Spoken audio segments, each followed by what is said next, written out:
ಮಹಾರಾಷ್ಟ್ರ ಮಾಜಿ ಸಿಎಂ ಶರದ್ ಪವಾರ್ ಮೊಮ್ಮಗಳ ವಿವಾಹ ಆರತಕ್ಷತೆಯಲ್ಲಿ CM DK Shivakumar ಭಾಗಿಯಾಗಿದ್ದಾರೆ.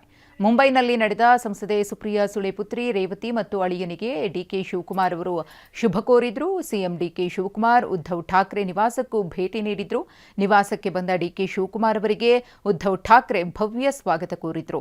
ಇನ್ನು ಮುಂಬೈನ ಸಿದ್ಧಿವಿನಾಯಕ ದೇವಾಲಯಕ್ಕೆ ಸಿಎಂ ಡಿಕೆಶಿ ಭೇಟಿ ನೀಡಿದ್ರು. ಸಿದ್ಧಿವಿನಾಯಕನಿಗೆ ವಿಶೇಷ ಪೂಜೆ ಸಲ್ಲಿಸಿ ಆಶೀರ್ವಾದವನ್ನು ಪಡೆದರು.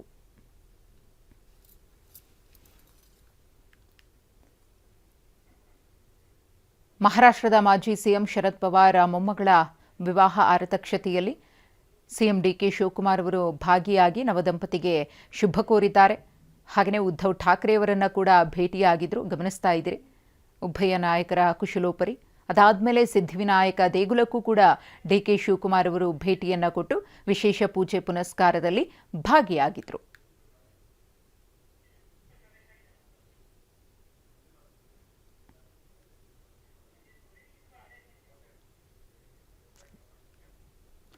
ಮಹಾರಾಷ್ಟ್ರ ಮಾಜಿ ಸಿಎಂ ಶರದ್ ಪವಾರ್ ಮೊಮ್ಮಗಳ ವಿವಾಹ ಆರತಕ್ಷತೆಯಲ್ಲಿ ಸಿಎಂ ಡಿಕೆ ಶಿವಕುಮಾರ್ ಭಾಗಿಯಾಗಿದ್ದಾರೆ.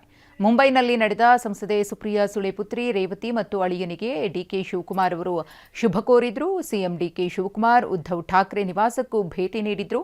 ನಿವಾಸಕ್ಕೆ ಬಂದ ಡಿಕೆ ಶಿವಕುಮಾರ್ ಅವರಿಗೆ ಉದ್ಧವ್ ಠಾಕ್ರೆ ಭವ್ಯ ಸ್ವಾಗತ ಕೋರಿದ್ರು. ಇನ್ನು ಮುಂಬೈನ ಸಿದ್ಧಿವಿನಾಯಕ ದೇವಾಲಯಕ್ಕೆ ಸಿಎಂ ಡಿಕೆಶಿ ಭೇಟಿ ನೀಡಿದ್ರು. ಸಿದ್ಧಿವಿನಾಯಕನಿಗೆ ವಿಶೇಷ ಪೂಜೆ ಸಲ್ಲಿಸಿ ಆಶೀರ್ವಾದವನ್ನು ಪಡೆದರು.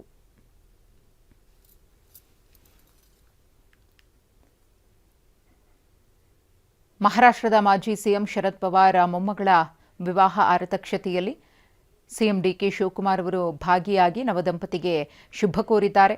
ಹಾಗೆಯೇ ಉದ್ಧವ್ ಠಾಕ್ರೆ ಅವರನ್ನು ಕೂಡ ಭೇಟಿಯಾಗಿದ್ರು. ಗಮನಿಸ್ತಾ ಇದ್ದೀರಿ ಉಭಯ ನಾಯಕರ ಕುಶಲೋಪರಿ.